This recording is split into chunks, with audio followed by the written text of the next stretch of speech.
हरिः ओम्।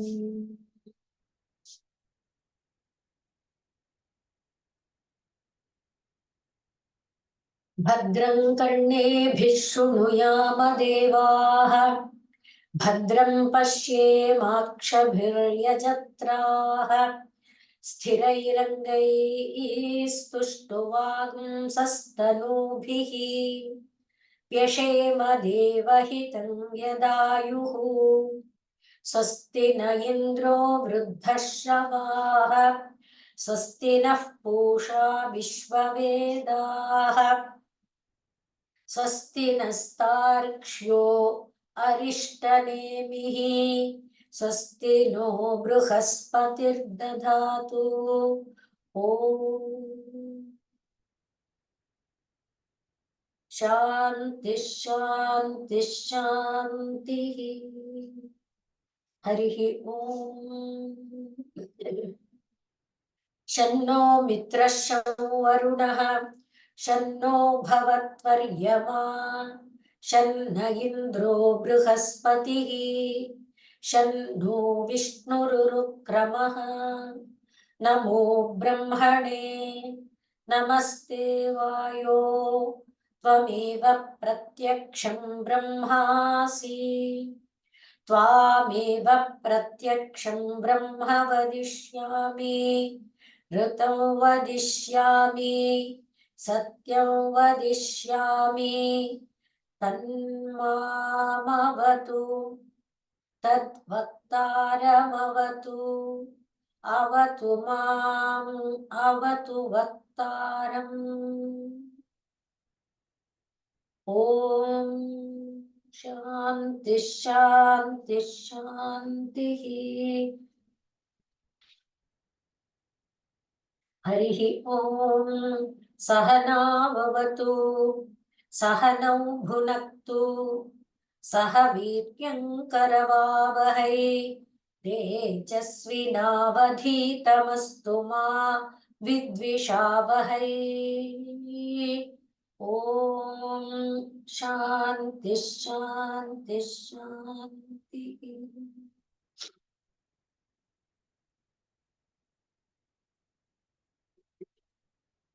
संयुक्तमेतत् क्षरमक्षरं च ವ್ಯಕ್ತಾವ್ಯಕ್ತಂ ಭರತೆ ವಿಶ್ವಮೀಶಃ. ಪರಮಾತ್ಮ ಅಂದ್ರೆ ಈ ಪ್ರಶ್ನೆಗಳು ಏನಿತ್ತು? ಕುತಃ ಜಾತಃ ಅನ್ನುವುದು, ಕೇನ ಜೀವಾಮ ಕ್ವಚ ಸಂಪ್ರತಿಷ್ಠಾ, ಈ ಪ್ರಶ್ನೆಗಳಿಗೆ ಉತ್ತರವಾಗಿ ಇಲ್ಲಿ ಕುತಃ ಜಾತಃ ಅಂದ್ರೆ ಏತತ್ ಸಂಯುಕ್ತಂ ಏನಿದೆ ಕ್ಷರಂ ಅಕ್ಷರಂ, ಅವುಗಳಿಂದ ಪರಮಾತ್ಮ ಈ ವಿಶ್ವವನ್ನ ಸೃಷ್ಟಿ ಮಾಡಿದ್ದಾನೆ. ಅಂದ್ರೆ ಆ ಕ್ಷರ ಅಕ್ಷರಗಳ ಸಂಯೋಗವೇ ಸೃಷ್ಟಿಗೆ ಕಾರಣ ಎನ್ನುವ ತತ್ವವನ್ನ ಹೇಳ್ತಾ, ಅದರಲ್ಲಿ ಯಾವುದು ಭೋಕ್ತೃತ್ವ ಭಾವದಿಂದ ತನ್ನನ್ನ ತಾನು ಗುರುತಿಸ್ಕೊಂಡಿದೆ, ನಿಜವಾಗಿ ತಾನು ಭೋಕ್ತ ಅಲ್ಲ, ಆದ್ರೆ ಭೋಕ್ತೃತ್ವ ಭಾವದಿಂದ ತನ್ನನ್ನ ತಾನು ಗುರುತಿಸಿಕೊಂಡಿರುವಂತ ಆತ್ಮ ಅನ್ನುವುದರ ಕಾರಣನೇ ಅದೇನಾಗಿದೆ, ಬದ್ಧವಾಗಿದೆ. ಆದ್ರಿಂದ ಯಾವಾಗ ಈ ಎಲ್ಲಕ್ಕೆ ಅಂದ್ರೆ ಕ್ಷರಕ್ಕೆ ಅಕ್ಷರಕ್ಕೆ ಭೋಕ್ತೃತ್ವ ಭಾವವನ್ನ ಹೊಂದಿದ್ದೀನಿ ಅನ್ಕೊಂಡಿರುವಂತ ಆತ್ಮಕ್ಕೆ ಈ ಎಲ್ಲಕ್ಕೂ ಕೂಡ ಮೂಲನಾಗಿರುವವನು ಪರಮಾತ್ಮ ಅನ್ನುವ ಅರಿವು ಬರುತ್ತೆ. ಆಗ ಪಾಶದಿಂದ ಬಿಡುಗಡೆ ಹೊಂದುತ್ತಾನೆ ಅನ್ನುವುದನ್ನ ಹೇಳಿದ್ರು. ಈಗ ಜ್ಞೌ ದ್ವಾವಜಾವೀಶಾನೀಶೌ, ಈಶನೀಶೌ ಅಂತಾನೂ ಇದೆ. ಜ್ಞೌ ದ್ವಾವಜಾವೀಶನೀಶೌ ಅಜಾಹ್ಯೇಕಾ ಭೋಕ್ತೃಭೋಗ್ಯಾರ್ಥಯುಕ್ತ, ಅಜಾಹ್ಯೇಕಾ ಭೋಕ್ತೃಭೋಗ್ಯಾರ್ಥಯುಕ್ತ, ಅನಂತಶ್ಚ ಆತ್ಮ ವಿಶ್ವರೂಪೋ ಹ್ಯಕರ್ತ, ಅನಂತಶ್ಚಾತ್ಮ ವಿಶ್ವರೂಪೋ ಹ್ಯಕರ್ತ, ತ್ರಯಂ ಯದಾ ವಿಂದತೆ ಬ್ರಹ್ಮಮೇತತ್, ತ್ರಯಂ ಯದಾ ವಿಂದತೆ ಬ್ರಹ್ಮಮೇತತ್. ಇಲ್ಲಿ ಪದಚ್ಛೇದ ಮಾಡ್ಕೊಂಡ್ರೆ ಜ್ಞೌ ಅನ್ನುವುದು ಒಂದು ಪದ, ದ್ವೌ ಅನ್ನೋದು ಇನ್ನೊಂದು ಪದ.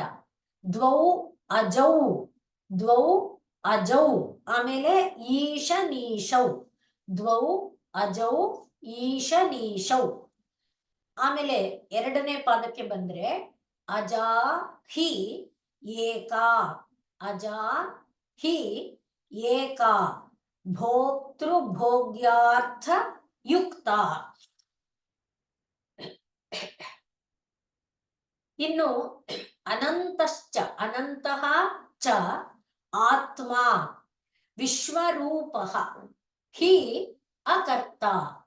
ಅನಂತಃ ಚ ಆತ್ಮ ವಿಶ್ವರೂಪಃ ಹಿ ಅಕರ್ತ. ತ್ರಯಂ ಯದಾ ವಿಂದತೆ ಬ್ರಹ್ಮಂ ಏತತ್. ಈಗ ಇದನ್ನ ನಾವು ಒಂದು ವಾಕ್ಯ ರೂಪಕ್ಕೆ ತರಬೇಕಾದ್ರೆ ಇದರಲ್ಲಿ 4-5 ವಾಕ್ಯಗಳಿದೆ. ಮೊದಲನೇದು ಜ್ಞಾಜ್ಞೌ ಅಜೌ ದ್ವೌ, ಜ್ಞಾಜ್ಞೌ ದ್ವೌ, ಜ್ಞಾಜ್ಞೌ ಈಶನೀಶೌ ಅಥವಾ ಈಶನೀಶೌ ಜ್ಞಾಜ್ಞೌ, ಹೇಗೆ ಬೇಕಾದ್ರೂ ಹೇಳ್ಬೋದು. ದ್ವೌ ಅಜೌ ಅದು ಒಂದು ವಾಕ್ಯ. ಈಶನೀಶೌ ಜ್ಞಾಜ್ಞೌ ದ್ವೌ ಅಜೌ ಅದು ಒಂದು ವಾಕ್ಯ. ಎರಡನೇ ವಾಕ್ಯ ಏನು? ಭೋಕ್ತೃ ಭೋಗ್ಯಾರ್ಥ ಯುಕ್ತ ಏಕ, ಭೋಕ್ತೃ ಭೋಗ್ಯಾರ್ಥ ಯುಕ್ತ ಏಕ ಅಜ ಹಿ, ತಿರ್ಗ ಅಜ, ಅದು ಎರಡನೇ ವಾಕ್ಯ. ಮೂರನೇ ವಾಕ್ಯ ವಿಶ್ವರೂಪಃ, ವಿಶ್ವರೂಪಃ ಆತ್ಮ ಅನಂತಃ, ವಿಶ್ವರೂಪಃ ಆತ್ಮ ಅನಂತಃ ಅಕರ್ತ, ಅದು ಮೂರನೇ ವಾಕ್ಯ. ನಾಲ್ಕನೇ ವಾಕ್ಯ ಯದಾ ಏತತ್ ತ್ರಯಂ ವಿಂದತೆ ಬ್ರಹ್ಮ ಅಥವಾ ಯದಾ ಏತತ್ ತ್ರಯಂ ಬ್ರಹ್ಮ ವಿಂದತೆ ಅಂತ, ಹೀಗೆ 4 ವಾಕ್ಯಗಳಿದೆ. ಇಲ್ಲಿ 4ನೇ ವಾಕ್ಯದಲ್ಲಿ 1-2 ಮಾತುಗಳನ್ನ ನಾವು ಅಧ್ಯಾಹಾರ ಮಾಡ್ಕೋಬೇಕಾಗುತ್ತೆ, ಅಷ್ಟರಿಂದನೇ ವಾಕ್ಯ ಪೂರ್ಣ ಆಗಲ್ಲ. ಈಗ ಮೊದಲನೇ ವಾಕ್ಯದಲ್ಲಿ ಏನಿದೆ, ಜ್ಞಾ ಮತ್ತು ಅಜ್ಞ ಇದೆ, 2 ಪದಾರ್ಥ. ಅದರಲ್ಲಿ ಆ 2 ಪದಾರ್ಥ ಯಾವುದು? ಈಶ ಅನೀಶ. ಈಶ ಅನ್ನುವುದು ಯಾವ ಕಾರಣದಿಂದ? ಈಶ ಅಂದ್ರೆ ಒಡೆಯ ಅಥವಾ ಅಧಿಕಾರಿ, ಪ್ರಭು ಅನ್ನುವ ಅರ್ಥ. ಒಬ್ಬನಿಗೆ ಪ್ರಭುತ್ವ ಯಾವುದರಿಂದ ಬರುತ್ತಪ್ಪ ಅಂದ್ರೆ ಜ್ಞ, ಅರಿವಿನಿಂದ ಬರುತ್ತೆ. ಅಂದ್ರೆ ಸರ್ವಜ್ಞ, ಸರ್ವಸಮರ್ಥ, ಸರ್ವಶಕ್ತ, ಹೀಗೆ ಏನೇನ್ ಬೇಕಾದ್ರೂ ಸೇರಿಸ್ಕೊಳ್ಬಹುದು. ಹಾಗೆ ಅವನು ಈಶ, ಈಶನಾದವನು ಏನಾಗಿದ್ದಾನೆ? ಜ್ಞ ಆಗಿದ್ದಾನೆ. ಇನ್ನೊಬ್ಬ ಅನೀಶ, ಅವನಿಗೆ ಯಾಕೆ ಅನೀಶ ಅತ್ವ ಅಂದ್ರೆ ಅಜ್ಞ, ಅವನು ಅಜ್ಞ ಆಗಿರೋದ್ರಿಂದ ಅನೀಶ, ಅನೀಶನಾಗಿರೋದ್ರಿಂದ ಅಜ್ಞ. ಯಾವ ರೀತಿ ಬೇಕಾದ್ರೂ ಅನ್ವಯ ಮಾಡಬಹುದು, ಆದ್ರೆ ಹೆಚ್ಚು ಸೂಕ್ತ ಅನ್ಸೋದು ಅಜ್ಞನಾದ ಕಾರಣ ತನ್ನ ಮೇಲೆ ತನಗೆ ಪ್ರಭುತ್ವ ಇಲ್ಲ. ಜ್ಞಾನಿಯಾಗಿದ್ರೆ ನಂಗೆ ಗೊತ್ತು ರೀ, ಏನ್ ಮಾಡ್ಬೇಕು ಅಂತ ನಂಗೆ ಗೊತ್ತು, ಹೇಗ್ ಮಾಡ್ಬೇಕು ಅಂತ ಗೊತ್ತು, ಯಾವಾಗ ಮಾಡ್ಬೇಕು ಅಂತ ಗೊತ್ತು. ಆದ್ರೆ ಅಜ್ಞನಾದವನಿಗೆ ಹೇಗ್ ಮಾಡ್ಬೇಕು, ಏನ್ ಮಾಡ್ಬೇಕು, ಯಾವಾಗ ಮಾಡ್ಬೇಕು, ಯಾವ ರೀತಿ ಏನು ಗೊತ್ತಿಲ್ಲ, ಅದಕ್ಕೆ ಸಲಕರಣೆಗಳೇನು. ಆದ್ರಿಂದ ಅವನಿಗೆ ಅಜ್ಞ, ಅದರಿಂದ ಅವನಿಗೆ ತನ್ನ ಮೇಲೆ ತನಗೇನು ಇದಿಲ್ಲ. ಈ ತಿಳಿದವನಿಗಾದ್ರೆ ಯಾರ ಸಪೋರ್ಟ್ ಬೇಕಿಲ್ಲ, ನಂಗೆ ಗೊತ್ತಿದೆ ನಾ ಮಾಡ್ತೀನಿ ಅನ್ನುವ ಆ ರೀತಿಯಲ್ಲಿ ಲೋಕದಲ್ಲಿ ನಾವು ಹೇಗ್ ನೋಡ್ತೇವೆ, ಹಾಗೆ ಅರಿವು ಅನ್ನೋದು ಇರೋದ್ರಿಂದ ಅವನು ಈಶನಾಗಿದ್ದಾನೆ. ಅರಿವು ಅನ್ನೋದು ಇಲ್ಲದೆ ಇರೋದ್ರಿಂದ ಇವನು ಅನೀಶನಾಗಿದ್ದಾನೆ. ತನ್ನ ಮೇಲೆ ತನಗೆ ಪ್ರಭುತ್ವ ಇಲ್ಲ, ಇನ್ನು ಬೇರೆದೆಲ್ಲ ಎಲ್ಲಿಂದ? ಹಾಗಾಗಿ ಇವರಿಬ್ಬರಿದಾರಲ್ಲ, ಒಬ್ಬ ಈಶ ಮತ್ತೊಬ್ಬ ಅನೀಶ. ಯಾರು ತಿಳುವಳಿಕೆಯನ್ನ ಹೊಂದಿದ್ದಾನೆ ಅವನು ಈಶ, ಯಾರು ತಿಳುವಳಿಕೆ ಹೊಂದಿಲ್ಲ ಅವನು ಅನೀಶ. ಇವರು ಇಬ್ಬರು ದ್ವೌ, ದ್ವೌ ಅಂದ್ರೆ ಇಬ್ಬರು, ಇಬ್ರು ಅಂತಾಗಿದ್ರು ಕೂಡ ಅಜೌ, ಅವರಿಗೆ ಜನ್ಮ ಇಲ್ಲ. ಅಲ್ಲ, 2 ಪದಾರ್ಥ ಕಾಣ್ತಾ ಇದೆ, ಕಾಣುತ್ತೆ ಅಂದ್ಮೇಲೆ ಅದು ಹುಟ್ಟಿದ್ರೆ ತಾನೇ ಕಾಣೋದು, ಅಂದ್ರೆ ರೂಪ ಬರೋದೇ ಜನ್ಮದಿಂದ ತಾನೆ. ಅದನ್ನ ಮುಂದಿನ ಒಂದು ಕೊನೆಯ ವಾಕ್ಯದಲ್ಲಿ ನಾವು ಅರ್ಥ ಮಾಡ್ಕೊಳಕ್ಕಾಗುತ್ತೆ. ಈ ಇಬ್ಬರಿಗೂ ಕೂಡ ಏನಿಲ್ಲ, ಜನ್ಮ ಇಲ್ಲ. ಇನ್ನು ಒಬ್ಳಿದ್ದಾಳೆ ಏಕ, ಒಬ್ಳಿದ್ದಾಳೆ, ಅವಳು ಯಾರು? ಭೋಕ್ತೃ ಭೋಗ್ಯಾರ್ಥ ಯುಕ್ತ. ಭೋಕ್ತೃ ಅನ್ನುವ ಅಂದ್ರೆ ಅನುಭವಿಸುವವನು, ಭೋಕ್ತೃ ಅಂದ್ರೆ ಊಟ ಮಾಡುವವನು. ಊಟ ಮಾಡುವವನಿಗೆ ಆಹಾರ ಇರ್ಬೇಕಲ್ಲ, ಆ ಆಹಾರಕ್ಕೋಸ್ಕರನೇ, ಅಂದ್ರೆ ಊಟ ಮಾಡುವವನಿಗೆ ಆಹಾರ ಬೇಕಲ್ಲ, ಆ ಆಹಾರಕ್ಕೋಸ್ಕರನೇ ಇದ್ದಾಳೆ ಅವಳು. ಅಂದ್ರೆ ಈಗ ಆಹಾರಕ್ಕೋಸ್ಕರನೇ ಇದ್ದಾಳೆ ಎಂದಾಗ ಅಕ್ಕಿಗೋಸ್ಕರ, ಬೇಳೆಗೋಸ್ಕರ, ಗಿಡ ಮರಗಳಿಗೋಸ್ಕರ, ಅಂದ್ರೆ ಅವುಗಳಿಂದ ಉತ್ಪನ್ನ ಆಗುವ ಒಡವೆ ವಸ್ತು ಇತ್ಯಾದಿಗಳಿಗೋಸ್ಕರ, ಹೀಗೆ ಇವೆಲ್ಲ ಭೋಗ್ಯ. ಅದರಿಂದ ಭೋಕ್ತೃವಾದವನಿಗೆ ಅವನು ಅನುಭವಿಸುವುದಕ್ಕೆ ಬೇಕಾದ ಕಾರಣಕ್ಕೇನೆ ಬಂದಿದ್ದಾಳೆ ಅವಳು, ಅಂದ್ರೆ ರೂಪ ತಳೆದಿದ್ದಾಳೆ. ಆದರೆ ಅವಳು ಏಕ, ಅವಳು ಅಜ, ಅವಳಿಗೂ ಜನ್ಮ ಇಲ್ಲ. ಇನ್ನು ಆತ್ಮ ಅಂದ್ರೆ ಈಗ ನಾವು ಹೇಳಿದ್ವಲ್ಲ, ಯಾವುದು ಭೋಕ್ತೃ ಅಂತ, ತನ್ನನ್ನ ಭೋಕ್ತೃ ಭಾವಾತ್ ತಾನು ಭೋಕ್ತೃ ಅಂತ ತಾನು ಅನ್ಕೊಂಡ್ಬಿಟ್ಟಿದ್ದಾನಲ್ಲ, ಹಾಗೆ ಆದ್ರೆ ಅವನು ಭೋಕ್ತೃ ಅಲ್ಲ. ಹಾಗಿರುವಂತ ಆತ್ಮ ಅಂತ ಇದ್ದಾನಲ್ಲ, ಅವನು ವಿಶ್ವ. ಅಂದ್ರೆ ನಾವು ನೋಡಿದ್ದೇವೆ, ಅನೇಕ ಬಾರಿ ಈಗ ಹೇಳ್ಕೊಂಡಿದ್ದೇವೆ, ಏನಪ್ಪಾ ಅಂದ್ರೆ ಪ್ರಪಂಚದಲ್ಲಿ ಯಾರನ್ನ, ಯಾವುದನ್ನ, ಯಾವುದೇ ವಸ್ತುನ, ಯಾವುದೇ ಪ್ರಾಣಿನ ಪ್ರಶ್ನೆ ಮಾಡಿದಾಗ ನೀನು ಅಂದ್ರೆ ನಾನು ಅಂತಾನೆ ಉತ್ತರ ಬರುವುದು. ಆದ್ರಿಂದ ವಿಶ್ವಾತ್ಮಕವಾಗಿರುವ ಪ್ರತಿಯೊಂದು ಅಣುನು ಕೂಡ ನಾನು. ಆದ್ರಿಂದ ಆ ಜಾಗೃತ ಅವಸ್ಥೆಯಲ್ಲಿರುವಂತ ನಾನು ಎಂಬುದನ್ನ ವಿಶ್ವ ಅನ್ನುವ ಹೆಸರಿನಿಂದ ಕರೆದಿದ್ದಾರೆ. ಆದ್ರೆ ವಿಶ್ವರೂಪ ಅಂದಾಗ ಅವನಿಗೆ ಒಂದೇ ರೂಪ ಅಲ್ಲ, ಬೇಕಾದ ರೂಪ ಅಂತ ಬೇಕಾದ್ರೂ ಅರ್ಥ ಮಾಡ್ಕೊಳ್ಬಹುದು. ಒಟ್ನಲ್ಲಿ ವಿಶ್ವರೂಪನಾಗಿದ್ದಾನಲ್ವಾ, ವಿಶ್ವ ಅನ್ನುವ ಹೆಸರಿಂದ ಇದ್ದಾನೆ. ವಿಶ್ವದಲ್ಲಿರುವಂಥ ಅಣುವಿನ ರೂಪದಲ್ಲಿ, ರೇಣು ತೃಣಕಾಷ್ಠಗಳ ರೂಪದಲ್ಲಿ, ಗಿಡ ಮರಗಳ ರೂಪದಲ್ಲಿ, ಬೆಟ್ಟ ಗುಡ್ಡಗಳ ರೂಪದಲ್ಲಿ, ನದಿಗಳ ರೂಪದಲ್ಲಿ, ಹೂವು ಏನೇನು ರೂಪದಲ್ಲಿ, ಆ ಎಲ್ಲ ರೂಪದಲ್ಲಿ, ವಿಶ್ವ ರೂಪದಲ್ಲಿ ಇದ್ದಾನೆ.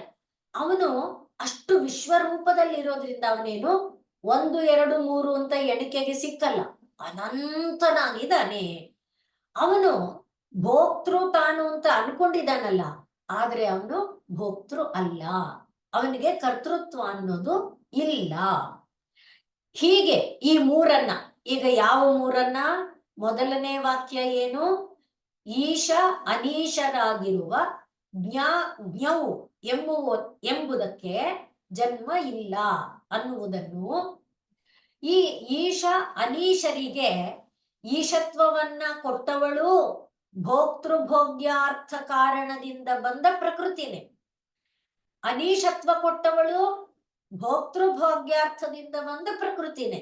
ಯಾಕೆ ಅಂದ್ರೆ ಆ ಭೋಗ್ಯ ಇದೆಯಲ್ವಾ, ಆ ಭೋಗ್ಯದ ಆಸೆಗೆ ಕೊನೆ ಮೊದಲಿಲ್ವಲ್ಲ. ಆದ್ರಿಂದ ನನ್ನ ಮೇಲಿನ ಕಂಟ್ರೋಲ್ ನನಗೆ ಹೋಯ್ತು, ನನ್ನ ಇಂದ್ರಿಯಗಳ ಮೇಲಿನ ನಿಯಂತ್ರಣ ನನಗೆ ಹೋಯ್ತು. ಆ ಕಾಮ ಕ್ರೋಧ ಲೋಭ ಮೋಹಾದಿಗಳ ಆ ಭೋಗ್ಯನೇ ಒಬ್ಬನನ್ನ ಅನೀಶಾನೂ ಮಾಡ್ತು, ಒಬ್ಬನನ್ನ ಈಶಾನೂ ಮಾಡ್ತು. ಹಾಗಿರುವಂತ ಆ ಎರಡನೇ ಉಳಿದಾಳಲ್ಲ, ಅವಳು ಕೂಡ ಅಜ. ಇದು ಮತ್ತೆ ಮೂರನೇ ಏನು, ಅನಂತವಾಗಿರುವಂತ ವಿಶ್ವರೂಪವಾಗಿರುವಂತ ಆತ್ಮನಲ್ಲಿ ಕರ್ತೃತ್ವ ಇಲ್ಲ, ಅಥವಾ ಅಕರ್ತನಾದವನು ಆತ್ಮ. ಈ ಮೂರನ್ನ, ತ್ರಯಂ, ಈ ಮೂರನ್ನ ಯಾವಾಗ ತಿಳ್ಕೊತಾನೋ ಆಗ ಅವನು ಬ್ರಹ್ಮವನ್ನ ಹೊಂದುತ್ತಾನೆ.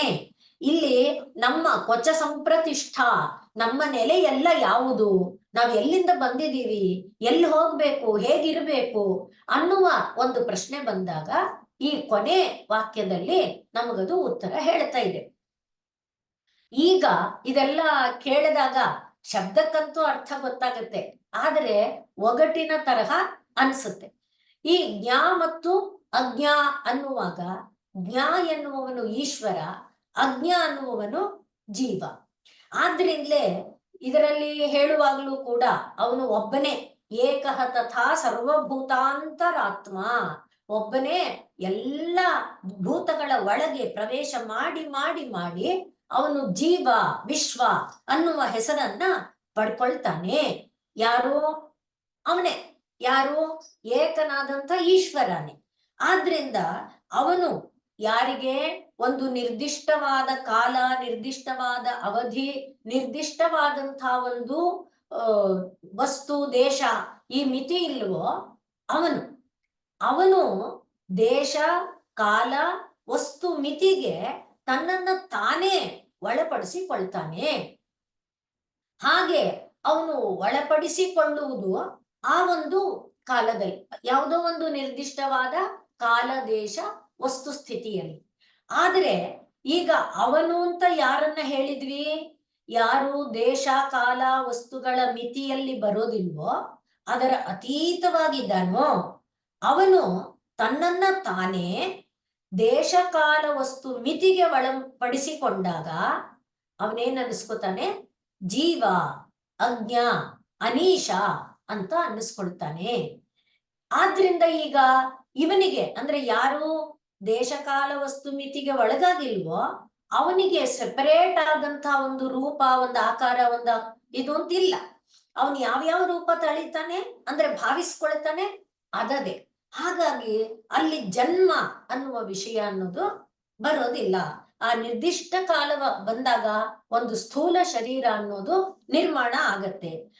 ಆ ಸ್ಥೂಲ ಶರೀರದ ನಿರ್ಮಾಣಕ್ಕೆ ಕಾರಣವಾಗಿರುವಂತಹ ಸೂಕ್ಷ್ಮ ಯಾವುದಿದೆ, ಸೂಕ್ಷ್ಮವಾಗಿರುವಂತಹ ಮನಬುದ್ಧಿ ಚಿತ್ತ ಅಹಂ ಇವುಗಳ ಒಂದು ರೂಪದಿಂದ ಇವೆರಡು ಆಗುತ್ತೆ ಅನ್ನುವುದು ಈ ಒಂದು ವಿಷಯವನ್ನ ನಾವು ವಿಸ್ತಾರ ಮಾಡಿಕೊಂಡಾಗ ಶಾಸ್ತ್ರಗಳ ಒಂದು ಸಹಾಯವನ್ನ ತಗೊಂಡು ಅಥವಾ ಹಿಂದೆ ಹಿಂದೆ ಅಧ್ಯಯನ ಮಾಡಿರೋದನ್ನ ಇಟ್ಟುಕೊಂಡು ನೋಡಿದಾಗ ಒಬ್ಬ ಈಶನಾದವನು ಅನೀಶನಾಗುವುದು ಯಾವಾಗ ಅಂದ್ರೆ ಕೃಷ್ಣ ಭಗವದ್ಗೀತೆಯಲ್ಲಿ ಹೇಳುವಂತೆ ಪ್ರಕೃತಿಂ ಸ್ವಾಮವಷ್ಟಭ್ಯ ನನ್ನನ್ನ ನಾನೇ ಅನೇಕವಾಗಿ ಮಾಡ್ಕೊಳ್ತೇನೆ ಅಂತ ಸಂಭವಾಮಿ ಆತ್ಮ ಮಾಯೆಯ ಅಂತ ತನ್ನನ್ನ ತಾನು ಹೇಳ್ಕೊಳ್ತಾನಲ್ಲ.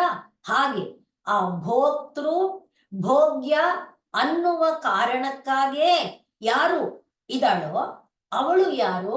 ಅವಳೇ ಪ್ರಕೃತಿ, ಅವಳೇ ಮಾಯಾ, ಅವಳೇ ಅಜ. ಅಜ ಅನ್ನುವವಳು ಅವಳೇ.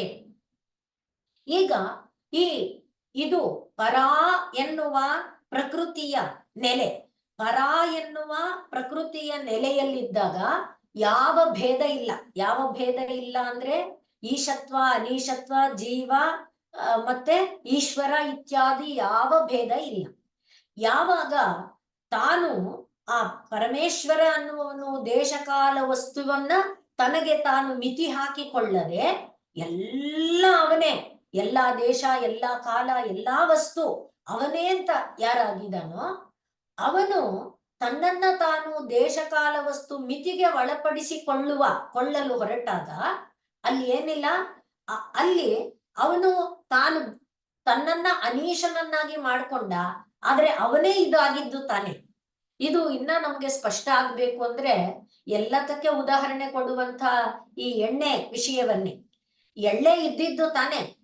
ಎಳ್ಳನ್ನ ನಾನು ಜಜ್ಜಿ ಕುದಿಸಿ ಹಿಂಡಿ ಎಲ್ಲ ಮಾಡಿದ ನಂತರ ಯಾವ ಎಣ್ಣೆ ರೂಪ ಬಂತು, ಆ ಎಣ್ಣೆ ರೂಪ ಎನ್ನುವುದು ಬರುವ ಮೊದಲು ಎಳ್ಳಾಗಿದ್ದಿದ್ದು ಆ ಎಣ್ಣೆನಲ್ಲೂ ಎಳ್ಳಿನದೇ ಆತನ ಇದೆ ತಾನೆ. ಹಾಗಾಗಿ ಅದು ಅಜ ಅಂದ್ರೆ ತಾನು ಹೊರತಾದ ತನಗಿಂತ ಭಿನ್ನವಾದ ಹೊಸದಾದ ಯಾವುದೋ ಒಂದು ಇದನ್ನ ತಾನು ಪಡ್ಕೊಳ್ಳಿಲ್ಲ ಅನ್ನುವಂತೆ ಅದನ್ನ ಅರ್ಥ ಮಾಡ್ಕೊಳ್ಳೋ ಅಂಥದ್ದು. ಇದನ್ನ ಯಾತಕ್ಕೆ ಹಾಗಾದ್ರೆ ನಮ್ಗಿದು ಗೊತ್ತಾಗಲ್ಲ? ನಾವು ಯಾವಾಗ ಈ ಆತ್ಮ ಅನ್ನುವವನು ಭೋಕ್ತೃಭಾವದಲ್ಲಿ ತನ್ನನ್ನ ತಾನು ಭಾವಿಸ್ಕೊಳ್ತಾನೆ, ಹಿಂದೆ ಹೇಳಿದಂತೆ ಭೋಕ್ತೃಭಾವಾತ್ ಬದ್ಧತೆ ಅಂದ್ರಲ್ಲ, ಆ ಬಂಧ ಎಂಬುದು ಭೋಕ್ತೃಭಾವದಿಂದ ಉಂಟಾಗುವ ಬಂಧ ಅನ್ನೋದು ಹೇಗೆ ಅನ್ನುವುದನ್ನ ವಿವರಿಸುವಾಗ ಬೇರೆ ಬೇರೆ ಶಾಸ್ತ್ರಗಳಲ್ಲಿ, ಹಾಗೆ ಸಾಂಖ್ಯ ಮೊದಲಾದ ಶಾಸ್ತ್ರಗಳಲ್ಲಿ ಏನು ಹೇಳ್ತಾರೆ ಅಂದ್ರೆ, ಮೂಲ ಪ್ರಕೃತಿ ಇದೆಯಲ್ವಾ, ಮೂಲ ಪ್ರಕೃತಿ ಅಂದ್ರೆ ಅದು ಅವಿಕೃತಿ. ಅದರಲ್ಲಿ ಯಾವ ಸತ್ವರಜಸ್ತಮಸ್ಸುಗಳ ಸಮತ್ವ ಇದೆ, ಅದರಲ್ಲಿ ಏರ್ಪೇರಿಲ್ಲ. ಸತ್ವರಜಸ್ತಮಸ್ಸುಗಳಲ್ಲಿ ಏರ್ಪೇರಿಲ್ಲ ಅಂದ್ರೆ ಆಗ ಏನಿಲ್ಲ, ಯಾವುದೇ ಬದಲಾವಣೆ ಇಲ್ಲ. ದೇಶಕಾಲ ವಸ್ತುಗಳ ಬದಲಾವಣೆ, ರೂಪ ಇಲ್ಲ ಅಂದ್ರೆ ರೂಪ ಬದಲಾವಣೆ ಇಲ್ಲ, ರೂಪ ಬದಲಾವಣೆ ಇಲ್ಲ ಅಂದ್ರೆ ನಾಮ ಬದಲಾವಣೆನೂ ಇಲ್ಲ. ಆದ್ರೆ ಯಾವಾಗ ಈ ಸತ್ವರಜಸ್ ತಮಸ್ಸುಗಳಲ್ಲಿ ಒಂದರ ಮೇಲೆ ಒಂದು ಆಕ್ರಮಣ ಮಾಡ್ತಾ ಒಂದನ್ನ ಒಂದು ಕಡಿಮೆ ಒಂದನ್ನ ಒಂದನ್ನು ಜಾಸ್ತಿ ಅಂತ ಮಾಡ್ತಾ ಬರುತ್ತೆ. ಆಗ ಏನಾಗುತ್ತೆ, ರೂಪ ಪರಿವರ್ತನೆ ಆಗುತ್ತೆ. ರೂಪ ಪರಿವರ್ತನೆ ಆದಾಗ ಅದಕ್ಕೆ ನಾಮ ಅಂತ ಒಂದು ಹೊಸ ಹೆಸರು ಬರುತ್ತೆ. ಹೇಗೆ, ಇದ್ದಿದ್ದು ಎಳ್ಳು, ಎಳ್ಳೊಳಗೆ ಎಣ್ಣೆ ಇದೆ, ಆದ್ರಿಂದಲೇ ಎಳ್ಳನ್ನ ಚಿವುಟಿದಾಗ ನಮಗೆ ಉಗುರಿನ ತುದಿಯಲ್ಲಿ ಎಣ್ಣೆ ಭಾಸ ಆಗತ್ತೆ. ಅದು ಈಗ ಜಜ್ಜಿ ಕುಟ್ಟಿ ರುಬ್ಬಿ ಬೀಸಿ ಕುದಿಸಿ ಹಿಂಡಿ ತೆಗೆದಾಗ ಎಣ್ಣೆ ಆಯ್ತಲ್ವಾ. ಈ 3 ಭಾಗ ಕೆಲಸ ಮಾಡಿದ್ವಲ್ಲ, ಏನು, ಜಜ್ಜಿ ಕುಟ್ಟಿ ಬೀಸಿ ಕುದಿಸಿ ಅಂತ, ಆ ಕೆಲಸ ಮಾಡಿದ ನಂತರದಲ್ಲಿ ರೂಪಾಂತರ ಆಯ್ತು. ಆ ರೂಪಾಂತರ, ಈ 3 ಹೆಜ್ಜೆಯಲ್ಲಿ ರೂಪಾಂತರ ಇಲ್ಲ, ಸಮತ್ವ ಇದೆ ಅಂದ್ರೆ ಆಗ ರೂಪಾಂತರ ಇಲ್ಲ. ರೂಪಾಂತರ ಇಲ್ಲ, ರೂಪಾಂತರ ಆಗಿದ್ದನ್ನ ಜ ಅಂತಾರೆ, ರೂಪಾಂತರ ಇಲ್ಲ ಅಂದ್ರೆ ಅಜ. ಹಾಗಾಗಿ ಇದು ಕೂಡ ಅಜ ಅಂತ ಅನ್ನಿಸ್ಕೊಳ್ಳುತ್ತೆ. ಇದನ್ನ ವಿವರಿಸುವಾಗ ಆ ಮೂಲ ಪ್ರಕೃತಿ ತಾನು, ನಾವು ಅನೇಕ ಇದು ಮನಸ್ಸೊಳಗೆ ನಾವು ಚಿತ್ರ ತಂದ್ಕೊಳ್ಬೇಕು. ಮೂಲ ಪ್ರಕೃತಿ ಹೀಗೆ ಸತ್ವರಜಸ್ತಮಸ್ಸುಗಳ ಒಂದು ಸಮತ್ವದ ನೆಲೆಯಲ್ಲಿದ್ದದ್ದು, ಈ ಏರುಪೇರುಗಳು ಕಾಲದ ಕಾರಣದಿಂದ ಉಂಟಾದಾಗ, ಕಾಲದ ಪ್ರಭಾವದಿಂದ ಉಂಟಾದಾಗ, ಸತ್ವ ಮಾತ್ರ ಪ್ರಕರ್ಷವಾದಾಗ ಏನಾಗುತ್ತೆ, ಬೆಳಕು ಬೆಳಕು ಬೆಳಕು, ಆ ಚೆಲ್ಲಿದ ಬೆಳಕು, ಆ ಬೆಳಕೆ ಜ್ಞಾನ, ಎಲ್ಲ ವಿಸ್ತಾರಗೊಂಡ ಬೆಳಕು, ಅದು ಸತ್ವ. ಈಗ ನೋಡಿ, ಬರೀ ಬೆಳಕಿದ್ರೆ ಏನಾದ್ರೂ ಆಗುತ್ತೋ? ಏನೂ ಆಗಲ್ಲ. ಆ ಬೆಳಕು ಅಂದ್ರೆ ತುಂಬಿದ ಬೆಳಕು, ಜ್ಞಾನದ ಬೆಳಕು, ಅಸ್ತಿತ್ವ ಅಂದ್ರೆ ಇರುವಿಕೆಯ ಬೆಳಕು ಇದೆಯಲ್ಲ, ಅದರಿಂದ ಏನಾಯ್ತು, ಏನೂ ಮುಂದುವರಿಯಕ್ಕಾಗಲ್ಲ. ಅದನ್ನ ನಾವು ಈಶ ಅಂತ ಭಾವಿಸ್ಕೊಂಡ್ರೆ ಜ್ಞಾ, ಯಾಕೆಂದ್ರೆ ಅದೇ ಬೆಳಕು ತಾನೆ, ಪ್ರಕಾಶ. ಈಗ ಏನಾಯ್ತು, ಈ ಜ್ಞಾ ಎಂಬ ಪ್ರಕಾಶಮಯವಾದ ಜ್ಞಾನಮಯವಾದ ಆ ಬೆಳಕು ಏನಾಯ್ತು, ನಾನು ಅನ್ನುವ ರೂಪವನ್ನ ತಳೆಯುವ ರಜಸ್ಸಿನ ಮೇಲೆ ತನ್ನ ಪ್ರಭಾವವನ್ನ ಬೀರ್ತು. ಆಗ ಏನಾಯ್ತು, ಸತ್ವದ ಪ್ರಭಾವ ರಜಸ್ಸಿನ ಮೇಲೆ ಬಿದ್ದಾಗ ಅದು ತೈಜಸ ಅಹಂ ಅಂತ ಅನ್ನಿಸ್ಕೊಳ್ತು. ರಜಸ್ಸಿನ ಪ್ರಭಾವ ಬಿದ್ದಾಗ ವೈಕಾರಿಕ ಅಂತ ಅನ್ನಿಸ್ಕೊಳ್ತು. ತಾಮಸ ಪ್ರಭಾವ ಬಿದ್ದಾಗ ಅದು ತಾಮಸ, ತಮೋಗುಣದ ಪ್ರಭಾವ ಬಿದ್ದಾಗ ತಾಮಸ ಅಂತ ಅನ್ನಿಸ್ಕೊಳ್ತು. ಹಾಗೆ ಯಾವಾಗ ಅದು ತೈಜಸ, ವೈಕಾರಿಕ, ತಾಮಸ ಅನ್ನುವ ಭೇದವನ್ನ ಹೊಂದಿತು, ಅಲ್ಲಿ ಇಂದ ಏನಾಯ್ತು, ಅಲ್ಲಿಂದ ಈಶ್ವರನ ಭಾವ ಎಂಬುದು ಕಡಿತಗೊಂಡಿತು ಅನ್ನುವುದನ್ನ ಶಾಸ್ತ್ರ ಹೇಳುತ್ತೆ. ಅದನ್ನ ವಿವರಿಸಿ ಹೇಳುವಾಗ, ಮೂಲ ಪ್ರಕೃತಿ ಇದೆಯಲ್ವಾ, ಅದರಲ್ಲಿ ಯಾವ ಭೇದ ಇಲ್ಲ ಅಲ್ವಾ, ಅದನ್ನ ಒಬ್ಬ ಸಾಧನೆ ಮಾಡ್ತಾ ಇರುವವನಿಗೆ ತತ್ಪಾದೋ ಜಗದಾಧಾರ ನಿಪತಂತಿ ಸಮೂರ್ಧನಿ ಚಿತ್ತಯೇದ್ ಬ್ರಹ್ಮರಂಧ್ರೇಣ ಪ್ರವಿಶಂತಿ ಸತಾಂ ತನ್. ಅದು ಇಲ್ಲಿ ಬೀಳುವಾಗಲೂ ಕೂಡ ಯಾವ ಭೇದ ಇಲ್ಲ. ಶರೀರದ ಒಳಗೆ ಬಂದ್ಬಿಟ್ಟ ಮೇಲೆ ನಾನು ಅದು ಎಲ್ಲಿಗೆ ಬಂದಾಗ, ಇಲ್ಲಿಂದ ಬಂದದ್ದು ಈ ಒಂದು ಸಹಸ್ರಾರದಿಂದ ಕೆಳಗೆ ಈ ನೆತ್ತಿಯಿಂದ ಕೆಳಗೆ ಆಜ್ಞಾ, ಇಲ್ಲಿಂದ ಇಲ್ಲಿಗೆ 6 ಹಂತಗಳನ್ನ ಯೋಗಶಾಸ್ತ್ರದಲ್ಲಿ ವಿವರಿಸ್ತಾರೆ. ಹಾಗೆ ರಂಧಿನಿ, ನಾದ, ಮಹಾನಾದ, ಆ ರೀತಿಯಾಗಿ ರೋಧಿನಿ, ಈ ರೀತಿ 6 ಹಂತಗಳನ್ನ ಇಲ್ಲಿ ವಿವರಿಸ್ತಾರೆ. ಆ 6 ಹಂತಗಳಿಂದ ಇಳಿದು ಆಜ್ಞಾದಲ್ಲಿದ್ದಾಗಲೂ ಏನಿಲ್ಲ, ನಾನು ಎಂಬ ಭಾವ ಇಲ್ಲ. ಆಜ್ಞಾಯಿಂದ ಕೆಳಗೆ ಬಂದು ವಿಶುದ್ಧಿಗೆ ಬಂದು ಬಿಟ್ಟಾಗ ಅಲ್ಲಿ ಪರಮಾತ್ಮ ಭಾವದಿಂದ ಅದು ಕಟ್ ಆಫ್ ಆಗಿಬಿಡುತ್ತೆ, ಕಡಿತ ಹೊಂದ್ಬಿಡುತ್ತೆ. ಇದು ಬೇರೆ ಯೋಗಶಾಸ್ತ್ರ, ಸಾಂಖ್ಯಶಾಸ್ತ್ರ ಮೊದಲಾದವುಗಳಲ್ಲಿ ವಿವರಿಸುವಂತ ಕ್ರಮ. ಹಾಗೆ ಅದು ಬೇರಾದ ನಂತರ ಏನ್ ಬಂತು, ನಾನು ಕೈ, ನಾನು ಕಣ್ಣು, ನಾನು ಕಿವಿ, ನಾನು ಮೂಗು, ಈ ರೀತಿಯಾದಂಥ ಒಂದು ಭೇದ, ರೂಪಭೇದ, ನಾಮಭೇದ, ಇದರ ಮೂಲಕ ಅವುಗಳ ಒಂದು ಸಂಯೋಗ ಹಿಂದೆ ಬಂತಲ್ಲ, ಕ್ಷರ ಸಂಯುಕ್ತಮೇತತ್ ಕ್ಷರಮಕ್ಷರಂಚ. ಹಾಗೆ ಆ ಕ್ಷರ ಅಕ್ಷರಗಳ ಸಂಯೋಗ ಇಷ್ಟೆಲ್ಲ ವಿಕಾಸಗೊಳ್ಳುವುದಕ್ಕೆ ಕಾರಣ ಆಯ್ತು. ಅನ್ನುವುದನ್ನ ಇಲ್ಲಿ ಹೇಳ್ತಾ ಇದ್ದಾರಲ್ಲ. ಅದೇ ಮತ್ತೆ ನಾವು ಹಿಂದಕ್ಕೆ ಬರುವಾಗ ಆದ್ರಿಂದ ಇಲ್ಲಿ ಕಟ್ ಆಫ್ ಆಯ್ತಲ್ಲ ಎಲ್ಲಿ, ಈ ವಿಶುದ್ಧಿ ಚಕ್ರದಲ್ಲಿ, ಹೃದಯ ಚಕ್ರ ವಿಶುದ್ಧಿ ಚಕ್ರದಲ್ಲಿ ಅದು ಕತ್ತರಿಸಿ ಹೋಗಿದ್ದರಿಂದ ಏನಾಯ್ತು, ಆತ್ಮ ಭಾವ ಅನ್ನುವುದಲ್ಲಿ ಬಂತು. ಭೋಕ್ತೃತ್ವ, ಅದನ್ನ ಹೇಳಕ್ಕೆ ಇಲ್ಲಿ ಬಂದಿದ್ದು. ಭೋಕ್ತೃತ್ವ ಭಾವ ಅನ್ನುವುದು ಅಲ್ಲಿ ಉಂಟಾಗಿದ್ದೇ ಹೊರತು ಅದರ ಮೇಲದಲ್ಲಿ ಅವನಿಗೆ ಭೋಕ್ತೃತ್ವ ಭಾವ ಅನ್ನೋದು ಇಲ್ಲ ಅನ್ನುವುದಾಗಿ ಶಾಸ್ತ್ರ ಹೇಳುತ್ತೆ. ಅದೇ ಮತ್ತೆ ಮೂಲಾಧಾರದಿಂದ ಮೇಲಕ್ಕೆ ಬರುವಾಗ, ಮೂಲಾಧಾರದಿಂದ ಮೇಲಕ್ಕೆ ಬರ್ತಾ ವಿಶುದ್ಧಿಗತವಾದ ನಂತರ ಆ ತತ್ವ ಏನಿದೆ, ಕುಂಡಲಿನಿ ಅಥವಾ ಜೀವಾತ್ಮ ಅಥವಾ ಪ್ರಾಣಶಕ್ತಿ ಏನಿದೆ, ಅದು ಮೇಲಕ್ಕೆ ಹೋಗಿ ಪರಮಾತ್ಮನ ಜೊತೆ ಒಂದಾಗ್ಬಿಡುತ್ತಲ್ಲ, ಆಗ ಮತ್ತೆ ಅದು ಪ್ರಕೃತಿಯಿಂದ ವಿಭಿನ್ನ ಆಗುತ್ತೆ, ತನ್ನನ್ನು ತಾನು ಬೇರ್ಪಡಿಸಿಕೊಳ್ಳುತ್ತೆ. ಈಗ ನೋಡಿ, ಇಷ್ಟೆಲ್ಲ ಹೇಳುವಾಗ ಇರೋದೇನಿದೆ ಅನ್ನುವುದನ್ನ ಗಮನಿಸಿಕೊಳ್ಳೋದು. ಆದ್ರಿಂದಲೇ ದೇವಿಯನ್ನ ಪ್ರತ್ಯಗ್ ರೂಪ ಪರಾಕಾಶ ಅನ್ನುವಾಗ ಆ ಪ್ರತ್ಯಕ್ ಅನ್ನುವ ರೂಪ ಇದೆಯಲ್ಲ, ಪ್ರತ್ಯಕ್ ಈ ವಿಶುದ್ಧಿ ಚಕ್ರದ ಕುಂಡಲಿನಿ ರೂಪಕ್ಕೆ, ಪ್ರಾಣಶಕ್ತಿ ರೂಪಕ್ಕೆ ಪ್ರತ್ಯಕ್ ಅಂತ ಹೆಸರು. ಪ್ರತ್ಯಕ್ ಅಂದಾಗ ನೋಡಿ, ಏನೇನು ಆಕಾರಗಳಿದೆ ಅಂದ್ರೆ, ಈಗ ಮೂಗುಗೆ ಒಂದು ಆಕಾರ, ನಮ್ ಶರೀರನೇ ಇಟ್ಕೊಳ್ಳೋಣ, ವಿಶ್ವಾದ ಬೇಡ, ಕಣ್ಣಿಗೊಂದು ಆಕಾರ, ಕಿವಿಗೊಂದು ಆಕಾರ, ಆ ಆಕಾರ ಬಂದ ಮೇಲೆ ಕಣ್ಣು, ಈ ಆಕಾರ ಬಂದ್ರೆ ಕಿವಿ, ಈ ಆಕಾರ ಬಂದ್ರೆ ಮೂಗು, ಈ ಆಕಾರ ಬಂದ್ರೆ ಬಾಯಿ ಅಲ್ವೇ? ರೂಪ ನಾಮ, ರೂಪ ನಾಮ, ಅದೆರಡು ಬಂದ ತಕ್ಷಣ ನಾನು. ಇದು ಬರುವುದು ಯಾವಾಗ ಅಂತ ಕೇಳಿದ್ರೆ, ಇದು ಪ್ರತ್ಯಕ್ಕಾದಾಗ.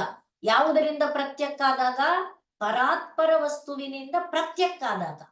ಇದೇ ಈ ಪ್ರಕೃತಿಯಿಂದ ಪ್ರತ್ಯಕ್ಕಾದ್ರೆ ಏನಾಗುತ್ತೆ? ಜೀವ ಆಗತ್ತೆ, ಜೀವ ಆಗತ್ತೆ, ಪರಮಾತ್ಮ ಪರಮೇಶ್ವರ ಈಶ್ವರ ಆಗತ್ತೆ. ಇದನ್ನ ಯೋಗಶಾಸ್ತ್ರಾದಿಗಳು ನಮಗೆ ವಿವರಿಸಿ ಹೇಳುವಾಗ, ಸಾಧನ ಅಂದ್ರೆ ಯೋಗ ಮಾರ್ಗದ ಸಾಧನಾ ರೂಪದಲ್ಲಿ ಅದನ್ನ ಹೇಳುತ್ತೆ. ಇಷ್ಟರಿಂದ ಈಗ ನಮಗ್ ಗೊತ್ತಾಗಿದ್ದು ಏನಾಯ್ತಪ್ಪ ಅಂದ್ರೆ, ಯಾವುದು ಜ್ಞಾ ಆಗಿದೆ ಅದೇ ಅಜ್ಞಾನೂ ಆಗಿದೆ. ಯಾಕೆ ಅದು ಅಜ್ಞಾ ಆಯ್ತಪ್ಪ ಅಂತ ಕೇಳಿದ್ರೆ, ಆ ಭೋಕ್ತೃ ಭಾವವನ್ನ ಹೊಂದಿದ್ರಿಂದ. ಭೋಕ್ತೃ ಭಾವ ಯಾಕೆ ಹೊಂದಿತು, ಯಾರಿಂದ ಹೊಂದಿತು ಅಂತ ಕೇಳಿದ್ರೆ, ಭೋಕ್ತೃ ಭಾವವನ್ನ ಉಂಟು ಮಾಡೋದಕ್ಕೆ ಒಬ್ಬಳನ್ನ ತಯಾರು ಮಾಡಿದ್ನಲ್ಲ, ಯಾರು? ಜ್ಞಾ ಆದವನು. ಅವಳಿನ ಒಂದು ಕಾರಣದಿಂದ, ಅವಳ ಒಂದು ಸೆಳೆತದ ಕಾರಣದಿಂದ ಏನಾಯ್ತು, ಅವನು ಅನೀಶನಾದ, ಭೋಗ್ಯದ ಸೆಳೆತಕ್ಕೆ ಒಳಗಾದ, ಭೋಗ್ಯದ ಅದೇ ಅವನಿಗೆ ಬಂಧನ.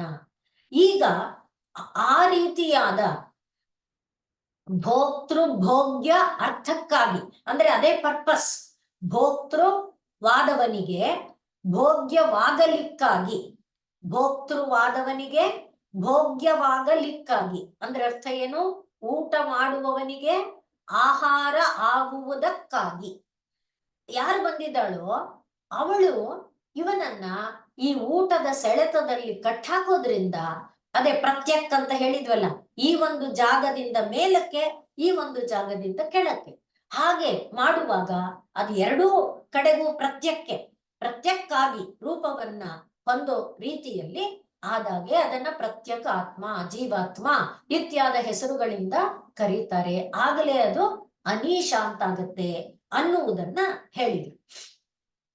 ಈಗ ಯಾವುದು ಇಷ್ಟೆಲ್ಲ ರೂಪಗಳನ್ನ, ಅಂದ್ರೆ ಈಗ ಕಣ್ಣು ಎನ್ನುವುದನ್ನ ನಾವು ಒಂದು ಜ್ಞಾನೇಂದ್ರಿಯ ಅಂತ ಇಟ್ಕೊಂಡ್ರೆ ಇಂದ್ರಿಯಾತ್ಮ ಅಂತೇವಲ್ವೇ? ಅಲ್ಲಿ ಇಂದ್ರಿಯ ಸ್ವರೂಪ ಪ್ರಾಣಾತ್ಮ, ಪ್ರಾಣದ ಹೀಗಿದೆ ತಾನೆ, ಪ್ರಯೋಗಗಳಿದೆ. ಆ ರೀತಿಯಾಗಿ ಆತ್ಮ ವಿಶ್ವಾತ್ಮವಾಗಿ, ವಿಶ್ವದಲ್ಲಿ ಅನೇಕವಾಗಿ ಏನಾಗುತ್ತೆ.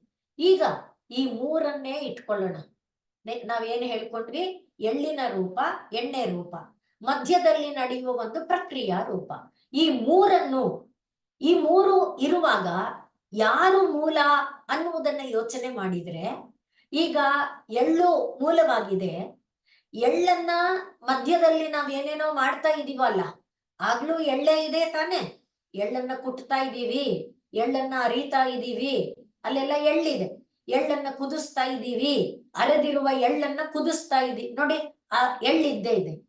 ಮತ್ತೆ ಏನು ಸೋಸಿದ ಮೇಲೆ ಎಳ್ಳಿನ ಎಣ್ಣೆ ಆಯಿತು. ಅಲ್ಲಿಗೆ ಆದ್ಯಂತ ಗಮನಿಸ್ತಾ ಬಂದ್ರೆ ಏನಿದೆ, ಈ ಮೂರರ ಒಳಗೂ ಇರುವುದು ಒಂದೇ ಆಗಿದೆ ಅನ್ನುವುದನ್ನ ತಿಳ್ಕೊಳ್ಳೋದೇ ಬ್ರಹ್ಮ ಜ್ಞಾನ ಅನ್ನುವುದನ್ನ ಇಲ್ಲಿ ತ್ರಯಂ ಯದಾ ವಿದಿತ್ವ ಅನ್ನುವುದನ್ನ ಹೇಳ್ತಾ ಇದ್ದಾರೆ. ಅದನ್ನೇ ಹೇಳುವಾಗ ಇವೆಲ್ಲ ಈಗ ಯಾವ್ದು ಹೇಳಿ, ಎಳ್ಳನ್ನ ಕುಟ್ಟೋದು ಜಜ್ಜೋದು ಏನೇನೋ ಹೇಳಿದ್ವಲ್ಲ, ಇದನ್ನ ಎಣ್ಣೆನ ಈಗ ಎಣ್ಣೆಗೆ ಯಾವುದೋ ಅಧಿಷ್ಠಾನ ಕ್ವಚ ಸಂಪ್ರತಿಷ್ಠಾ ಅಂತ ಕೇಳಿದಾರಲ್ಲ, ಅಧಿಷ್ಠಾನ ಯಾವುದು? ಎಳ್ಳು. ಈ ಎಣ್ಣೆ ಎನ್ನುವುದು ಎಂದೂ ಅಧಿಷ್ಠಾನಕ್ಕಿಂತ ಬೇರೆ ಅಲ್ಲ ತಾನೆ, ಎಳ್ಳಿನ ರೂಪನೇ ತಾನೆ ಎಣ್ಣೆ. ಅದನ್ನ ತಿಳ್ಕೊಳ್ಳೋದು ಅಂದ್ರೆ ಅರ್ಥ ಏನಾಯ್ತು ಈಗ, ಇದನ್ನ ತಿಳ್ಕೊಂಡ್ರೆ ಮತ್ತೆ ನಾವು ಹಿಂದಕ್ಕೆ ಹೋಗೋಣ. ಯಾವುದು?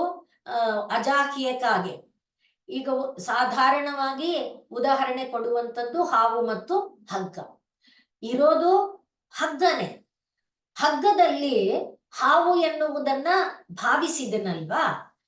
ಯಾವಾಗಾದ್ರೂ ಹಾವು ಆಗಿತ್ತೇನು ಹಗ್ಗ? ಇಲ್ಲ. ಹಗ್ಗ ಏನಾಗಿತ್ತು? ಹಗ್ಗನೇ ಆಗಿತ್ತು, ಹಾವಾಗಲಿಲ್ಲ. ಆದ್ರೆ ಹಾವು ಎನ್ನುವುದು ಕಲ್ಪಿತ ಆಯ್ತಲ್ವಾ? ಆ ಕಲ್ಪಿತವಾದದ್ದು ಅಧಿಷ್ಠಾನಕ್ಕಿಂತ ಬೇರೆನಾ? ಅಧಿಷ್ಠಾನ ಅಂದ್ರೆ ಆಶ್ರಯ. ಅಧಿಷ್ಠಾನ ಯಾವುದು? ಹಗ್ಗ. ಹಗ್ಗಕ್ಕಿಂತ ಅದು ಬೇರೆನಾ? ಅಲ್ಲ ಅಂತ ಯಾವಾಗ ಗೊತ್ತಾಗುತ್ತೆ?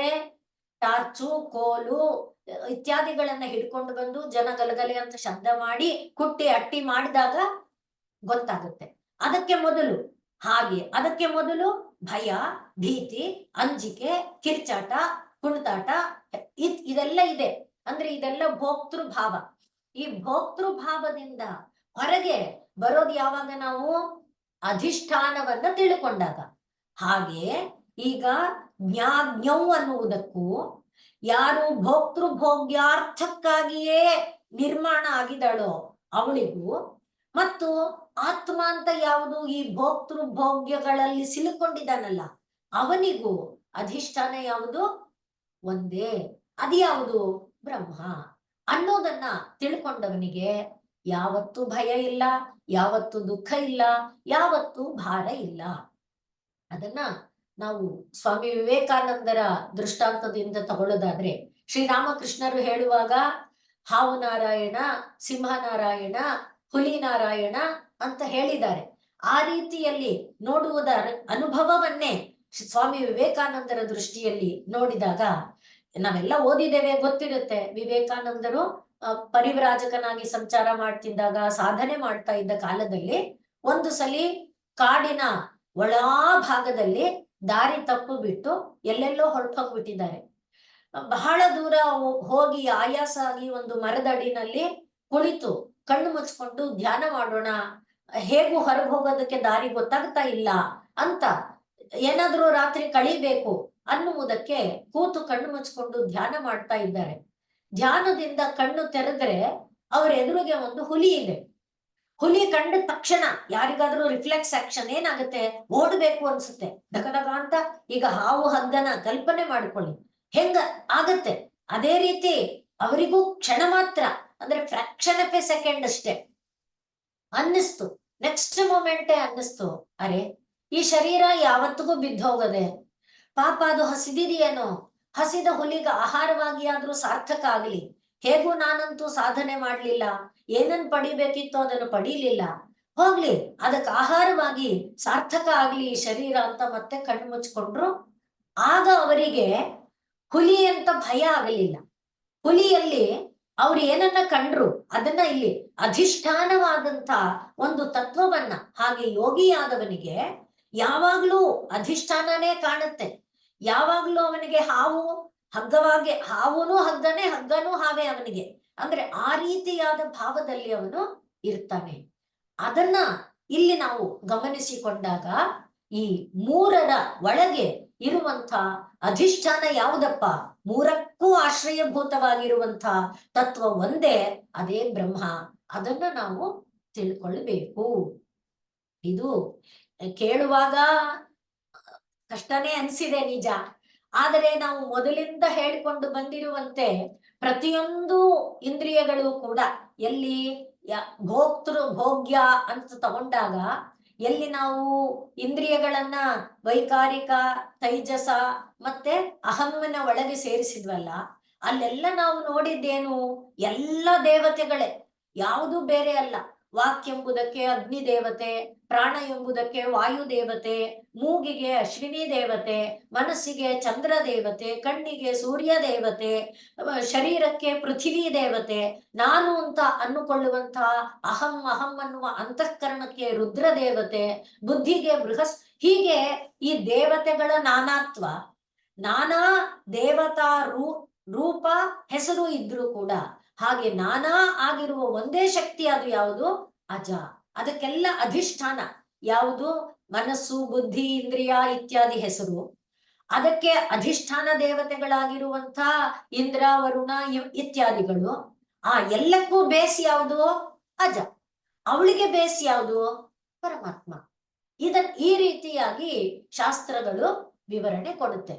ಈ ಸಂದರ್ಭದಲ್ಲಿ ಇನ್ನೊಂಚೂರು ನಮಗೆ ಮನಸ್ಸಿಗೆ ಧೈರ್ಯವನ್ನ ಕೊಡಬಲ್ಲಂಥದ್ದು ಅಂದ್ರೆ ಈ ತ್ರಿವೃತ್ಕರಣ ಎಂಬುದಾಗಿ ಛಾಂದೋಗ್ಯ ಉಪನಿಷತ್ತಲ್ಲಿ ಪಂಚೀಕರಣದ ತರಹ ತ್ರಿವೃತ್ಕರಣ ಅಂತ ಹೇಳ್ತಾರೆ. ಅಂದ್ರೆ ಪ್ರಪಂಚ ಎಲ್ಲ ಯಾವುದನ್ನ ಈಗ ನಾವು ಹೇಳ್ತಿದೀವಿ, ತ್ರಯಂ ಅಂತ ಹೇಳಿದೀವಲ್ಲ, ಆ ಮೂರು ಬೇರೆ ಬೇರೆ ಅಲ್ಲ ಅನ್ನುವುದನ್ನ ಹೇಳುವುದಕ್ಕೆ ಜೀವ ತಾನು ಈ ಮೂರಾಗಿ ಸತ್ವರಜ ತಮಸ್ಸಾಗಿ ಅಥವಾ ಕೆಂಪು, ಬಿಳಿ, ಕಪ್ಪಾಗಿ ಆಗುವ ಒಂದು ರೀತಿ ಇದೆಯಲ್ಲ, ಅದನ್ನ ತ್ರಿವೃತ್ಕರಣ, ಅದನ್ನ ತೇಜೋ ಅಬನ್ನ ಅಂತ ಕರೆಯುತ್ತೆ. ತೇಜ ಅಪ್ಪು ಅನ್ನ. ಈಗ ನಾವು ಏನ್ ಹೇಳಿದ್ವಿ? ವಾಕ್ಯ ಎನ್ನುವುದು ಅಗ್ನಿ, ಚಕ್ಷು ಎಂಬುದು ಆದಿತ್ಯ, ಪ್ರಾಣ ಎಂಬುದು ವಾಯು, ಹೀಗೆ ಹೇಳಿದ್ವಲ್ಲ. ಆ ಎಲ್ಲರಲ್ಲೂ ಕೂಡ ಈ ತ್ರಿವೃತ್ತನ್ನ ಹೇಳುತ್ತೆ ಛಾಂದೋಗ್ಯ. ಹಾಗೆ ಹೇಳುವಾಗ ತೇಜಸ್ ಅಂದ್ರೆ ಅಗ್ನಿಯಲ್ಲಿ ಏನು ಕೆಂಪು ಇದೆ ಅದು ತೇಜಸ್ಸಿಗೆ ಸೇರಿದ್ದು. ಆ ತೇಜಸ್ಸಿನಲ್ಲಿ ಅಂದ್ರೆ ನಾವು ಮನೆಯಲ್ಲಿ ದೀಪ ಹಚ್ಚಿಟ್ಟಾಗ್ಲೂ ನೋಡ್ಬಹುದು, ಬಿಳಿಯಾದ ಒಂದು ಸಣ್ಣ ಅಂದ್ರೆ ಹಳದಿ ಮಿಶ್ರಿತ ಬಿಳಿಯ ಒಂದು ಭಾಗ ಇರುತ್ತೆ. ಅದು ಯಾರದು ಅಂತ ಕೇಳಿದ್ರೆ ಅದು ಅಪ್ ತತ್ವಕ್ಕೆ ಸೇರಿದ್ದು. ಕರಿ ಇರುತ್ತಲ್ಲ ಕೆಳಗಡೆ, ಈ ಬತ್ತಿ ಹತ್ತಿರ ಇದು ಪೂರ್ತಿ ಕತ್ತಲೆ ಅಲ್ಲ, ಅಂದ್ರೆ ಒಂಥರ ಅರ್ಧಂಬರ್ಧ ಕಪ್ಪು, ಅದು ಯಾರಿಗೆ? ತಮಸ್ಸು. ಅದು ಇದಕ್ಕೆ ಸೇರಿದ್ದು ಯಾವುದು? ಅನ್ನಕ್ಕೆ ಸೇರಿದ್ದು. ಹಾಗೆ ತೇಜ ಅಪ್ ಅನ್ನ. ಅದೇ ಮತ್ತೆ ಆದಿತ್ಯನಲ್ಲಿ ಉದಯಿಸುವಾಗ ಕೆಂಪು ಇದೆಯಲ್ಲ, ಅದು ತೇಜಸ್ಸಿಗೆ ಸೇರಿದ್ದು. ಅವನು ಪೂರ್ತಿ ಉದಯಿಸಿದ ಮೇಲೆ ಬೆಳ್ಳಗಾಗುತ್ತಾನಲ್ಲ, ಅದು ಅಪ್ತತ್ವಕ್ಕೆ ಸೇರಿದ್ದು. ಅದೇ ಅಸ್ತ ಆಗುವಾಗ ಕಪ್ಪಾಗುತ್ತಾನಲ್ಲ, ಅದು ಅನ್ನಕ್ಕೆ ಸೇರಿದ್ದು. ಹೀಗೆ ಅಲ್ಲಿ ತೇಜ ಅಪ್ ಅನ್ನ ಎನ್ನುವ ತ್ರಿವೃತ್ಕರಣಕ್ಕೆ ಮೂಲ ಏನಿದೆ? ಒಂದೇ ತತ್ವ. ಅದೇ ಆ ರೀತಿಯಾಗಿ ಅಜಾಹ್ಯೇಕ ಅಂದ್ರಲ್ಲ, ಆ ರೀತಿಯಾಗಿ ಛಾಂದೋಗ್ಯ ನಮ್ಗೆ ಹೇಳುತ್ತೆ. ಈಗ ನಾನು ಹೇಳಕ್ ಹೊರಟಿದ್ದು ಸುಲಭವಾಗಿ ಅನ್ನೋದು ಯಾವ್ದಪ್ಪ ಅಂದ್ರೆ ಯೋಗ ಸೂತ್ರದಲ್ಲಿ 2ನೇ ಪಾದದಲ್ಲಿ ದ್ರಷ್ಟೃ ದೃಶ್ಯ ಯೋಹೋ. ಈಗ ಇಲ್ಲಿ ದ್ರಷ್ಟೃ ದೃಶ್ಯ ಎರಡಿದೆಯಲ್ಲ, ಆ ಎರಡರಲ್ಲಿ ಸಂಯೋಗ ಅನ್ನೋದು 3ನೇದು. ಅದು ಹೇಯ ಹೇತು ಅಂದ್ರೆ ದುಃಖಕ್ಕೆ ಅದು ಕಾರಣ, ಆದ್ರಿಂದ ಆ ದುಃಖವನ್ನ ಬಿಡಬೇಕು ಅನ್ನೋದಕ್ಕೆ ಅಲ್ಲಿ ಸೂತ್ರ ಇರೋದು. ಆ ಸೂತ್ರಕ್ಕೆ ಪಂಚಶಿಖಾಚಾರ್ಯರು ಭಾಷ್ಯ ಬರೆಯುವಾಗ ಹೇಳಿರೋ ಮಾತು ನಮಗೆ ತುಂಬಾ ಸುಲಭವಾಗಿ ಅರ್ಥ ಆಗುತ್ತೆ ಅಂತ ಅನ್ಸುತ್ತೆ. ಅದಕ್ಕೋಸ್ಕರ ಹೇಳಕ್ ಹೊರಟಿದ್ದೀನಿ. ಈಗ ನೋಡಿ, ಕಾಲಿರೋದು ಚುಚ್ಚಿಸ್ಕೊಳಕ್ಕೆ, ಮುಳ್ಳಿದೆ ಚುಚ್ಚಕ್ಕೆ. ಈಗ ನಮ್ಗೆ ಗೊತ್ತಿದೆ ಮುಳ್ಳಿದೆ ಚುಚ್ಚುತ್ತೆ, ಕಾಲಿದೆ ಚುಚ್ಚಿಸ್ಕೊಳ್ಳುತ್ತೆ. ಹಾಗಾದ್ರೆ ಕಾಲು ಮುಳ್ಳಿನಿಂದ ಚುಚ್ಚಿಸ್ಕೊಳ್ಳದೇ ಇರಬೇಕು ಅನ್ನುವುದಕ್ಕೆ ಒಂದು ವಿವೇಕ ಏನಿದೆ? ಅದು ಏನು ಹೇಳುತ್ತೆ? ಪಾದರಕ್ಷೆನ ಹಾಕೋ, ಅಥವಾ ಮುಳ್ಳಿಲ್ಲದ ಜಾಗದಲ್ಲಿ ಹೋಗು, ಇರದೆ ಮುಳ್ಳಿನ ಮೇಲೆ ಕಾಲಿಡಬೇಡ, ಈ ಒಂದು ವಿವೇಕವನ್ನ ಕೊಡುತ್ತೆ. ಹೀಗೆ ಈ ಕಾಲು ಎನ್ನುವುದನ್ನ ಅದು ತೇಜ ಅನ್ನುವುದಕ್ಕೂ ಸತ್ವ ಅನ್ನುವುದಕ್ಕೂ ಆ ಸೂತ್ರದಲ್ಲಿ ಪಂಚಶಿಖಾಚಾರ್ಯರು ಹೇಳೋದು. ಮುಳ್ಳು ಎನ್ನುವುದನ್ನ ರಜ, ಅದನ್ನ ಅಪ್ ಅನ್ನುವುದಕ್ಕೂ, ಸಾರಿ, ಕಾಲು ಎನ್ನುವುದನ್ನ ಅಪ್ ಅನ್ನುವುದಕ್ಕೂ, ಮುಳ್ಳು ಎನ್ನುವುದನ್ನ ರಜ ಅನ್ನುವುದಕ್ಕೂ, ಪಾದರಕ್ಷೆ ಅಥವಾ ವಿವೇಕ ಅನ್ನುವುದನ್ನ ಅನ್ನ ಎನ್ನುವುದಕ್ಕೂ ಹೇಳಿ, ಹೀಗೆ ಅಂದ್ರೆ ಈಗ ನಾವು ಸ್ಪಷ್ಟ ಆಯ್ತಲ್ವಾ? ಒಪ್ಪ, ಅಲ್ಲಿ ಹುಲಿ ಇದೆಯಂತೆ, ಆ ಗುಹೆಯಲ್ಲಿ ಆ ಹುತ್ತದಲ್ಲಿ ಹಾವಿದೆಯಂತೆ, ಆ ಕಡೆ ಓಡಾಡಬೇಡ, ಈ ರೀತಿಯಾದ ಒಂದು ಅರಿವನ್ನ. ಆದ್ರೆ ಈ ಮೂರು ಮೂರು ಅನ್ನೋದು ಏನಿದೆ, ಅದು ಮೂರು ಮೂರು ಅಲ್ಲ. ಆ ಮೂರು ಮೂರಿಗೆ ಅಧಿಷ್ಠಾನವಾಗಿರುವುದು ಒಂದೇ. ಅದು ಯಾವ್ದಪ್ಪ ಅಂದ್ರೆ ಸ್ವಾಮಿ ಶಕ್ತಿ. ಅದನ್ನು ಕೂಡ ಮತ್ತೆ ಮುಂದಿನ 17ನೇ ಸೂತ್ರದಿಂದ 26ನೇ ಸೂತ್ರದವರೆಗೆ ಇದೇ ತತ್ವನೇ ಹೇಳುತ್ತೆ ಯೋಗ ಸೂತ್ರ. ಅಲ್ಲಿ ಆ ಸ್ವಾಮಿ ಶಕ್ತಿ, ಅದನ್ನೇ ಇಲ್ಲಿ ನಾವು ಜ್ಞಂ ಅನ್ನುವುದು. ಶಕ್ತಿ ಎನ್ನುವಾಗ ಭೋಗ ಭೋಗ್ಯಾರ್ಥ ಯುಕ್ತ. ಇವು ಎಲ್ಲವೂ ಕೂಡ ಏನಲ್ಲ, ಬೇರೆ ಬೇರೆ ಅನ್ನುವುದು ಅಲ್ಲ. ಇದೆಲ್ಲವೂ ಒಂದರದೇ ಬೇರೆ ಬೇರೆ ರೂಪವಾಗಿ ಪರಿವರ್ತನೆಯನ್ನ ಹೊಂದಿರುವಂಥದ್ದು ಅನ್ನುವುದನ್ನ ತಿಳ್ಕೊಳ್ಳೋದು. ಅದನ್ನ ವಿವರಿಸಿ ಹೇಳೋದೆ ಪ್ರತ್ಯಕ್ಕರ್ಥ ಯಾವಾಗತ್ತೆ ಅಂದ್ರೆ ಚೇತನ ಬುದ್ಧಿಯ ಜೊತೆಯಲ್ಲಿ, ಅಂದ್ರೆ ಆತ್ಮ ಈ ಭೋಕ್ತೃತ್ವ ಎನ್ನುವ ಸಂಯೋಗ. ನೋಡಿ, ಹಿಂದಿನದರಲ್ಲಿ ಕ್ಷರ ಅಕ್ಷರ ಸಂಯುಕ್ತ. ಆ ಸಂಯೋಗ ಎನ್ನುವುದು ವಿಯೋಗ ಆಗೋದೇ ಪ್ರತ್ಯಕ್, ಸಂಯೋಗ ಆಗೋದು ಪ್ರತ್ಯಕ್ಕೆ, ವಿಯೋಗ ಆಗೋದು ಪ್ರತ್ಯಕ್ಕೆ. ಸಂಯೋಗ ಆದಾಗ ಪರತತ್ವದಿಂದ ಬೇರೆಯಾಯ್ತು, ವಿಯೋಗ ಆದಾಗ ಪೃಥ್ವಿ ತತ್ವದಿಂದ ಬೇರೆಯಾಯ್ತು. ಆದ್ರೆ ಎರಡೂ ಜಾಗದಲ್ಲಿ ಅದೇನಾಯ್ತು, ತನ್ನ ಮೂಲ ನೆಲೆ ಯಾವುದು, ತನ್ನ ಮೂಲ ಸ್ವರೂಪ ಯಾವುದು, ಪರಬ್ರಹ್ಮ. ಆ ರೂಪದೊಳಗೆ ತಾನು ಇರುತ್ತೆ. ಅದನ್ನೇ ಸ್ವರೂಪ ಪ್ರತಿಷ್ಠಾ. ಅದೇ ಆ 26ನೇ ಸೂತ್ರದಲ್ಲಿ ಹೇಳುವಾಗ ಸ್ವಸ್ವಾಮಿ ಶಕ್ತಿ. ಆ ಸ್ವ ಅನ್ನುವುದರ ಸ್ವರೂಪ ಯಾವುದು? ಸ್ವ ಅಂದ್ರೆ ಯಾವುದು? ಭೋಗ್ಯವಾಗಿರುವಂಥದ್ದು, ಅಂದ್ರೆ ನನ್ನದು. ಯಾವುದದು? ಕಣ್ಣು ನನ್ನದು, ಕಿವಿ ನನ್ನದು, ಮೂಗು ನನ್ನದು, ಬಾಯಿ ನನ್ನದು, ಕಣ್ಣಿಂದ ನೋಡಿದ ಆಕಾರಗಳು ನನ್ನದು, ವಸ್ತುಗಳು ನನ್ನದು, ವ್ಯಕ್ತಿಗಳು ನನ್ನದು. ಇದೆಲ್ಲ ಭೋಗ್ಯ. ಆದ್ರಿಂದ ಆ ಸ್ವ ಎನ್ನುವುದರ ಮೇಲೆ ಸ್ವಾಮಿತ್ವ, ನನ್ನದು ಅನ್ನುವಂಥದ್ದು. ಆ ಸ್ವ ಎನ್ನುವುದರಲ್ಲಿ ಸ್ವಾಮಿತ್ವವನ್ನ ಉಂಟು ಮಾಡುವ ಶಕ್ತಿ ಯಾವುದು? ಈ ಭೋಗ್ಯಾರ್ಥಯುಕ್ತವಾಗಿರುವಂಥ ಪ್ರಕೃತಿಯ ತೇಜ ಅಪ್ ಅನ್ನ ರೂಪವಾದದ್ದು. ಅದೇ ಸತ್ವರಜಸ್ತಮೋ ರೂಪವಾದದ್ದು. ಆ ಎಲ್ಲಕ್ಕೆ ಆಧಾರಭೂತವಾಗಿ ಮೂಲ ಅಧಿಷ್ಠಾನ ಯಾವುದು? ಮತ್ತೆ ಪರಬ್ರಹ್ಮವೇ. ಹೀಗೆ ಇದನ್ನ ನಾವು ಅರ್ಥ ಮಾಡಿಕೊಂಡಾಗ ಪರಬ್ರಹ್ಮ ಸ್ವರೂಪ ನಮ್ಗೆ ಅರ್ಥ ಆಗುತ್ತೆ. ಆಗ ಕ್ವಚ ಸಂಪ್ರತಿಷ್ಠಾ ಅಂದ್ರೆ ಬ್ರಹ್ಮಣಿ ಸಂಪ್ರತಿಷ್ಠಾ. ಇದ್ದಿದ್ದು ಬ್ರಹ್ಮನಲ್ಲೇ, ಬಂದಿದ್ದೇವೆ ಅಂತ ಅನ್ಕೊಂಡ್ಬಿಟ್ಟಿರೋದು ಬ್ರಹ್ಮನಲ್ಲೇ. ಯಾಕೆ? ಯಾರು ಭೋಕ್ತೃ ಭೋಗ್ಯ ಅರ್ಥಕ್ಕಾಗಿಯೇ ಬಂದಿದ್ದಾಳೆ. ಭೋಕ್ತೃವಾದವನ ಅವನಿಗೆ ಭೋಗ್ಯವಾದ ಆಹಾರವನ್ನ ಕೊಡುವುದಕ್ಕಾಗಿ, ಕಣ್ಣಿಗೆ ರೂಪಗಳನ್ನ ಕೊಡುವುದಕ್ಕೆ, ಕಿವಿಗೆ ಶಬ್ದಗಳನ್ನ ಕೊಡುವುದಕ್ಕೆ, ನಾಲಿಗೆಗೆ ರಸವನ್ನ ಕೊಡುವುದಕ್ಕೆ, ಮೂಗಿಗೆ ಗಂಧಾದಿಗಳನ್ನ ಹೀಗೆ ಅದಕ್ಕಾಗಿಯೇ ಬಂದಿದ್ದಾಳು ಅವಳು. ಅವಳ ಒಂದು ಸಂಬಂಧದಿಂದ ಉಂಟಾದಂಥ ನಾನು ನನ್ನದು ಎಂಬ ಭಾವ. ಆ ಎಲ್ಲಕ್ಕೆ ಮೂಲ ಬೇಸ್ ಯಾವುದಿದೆ?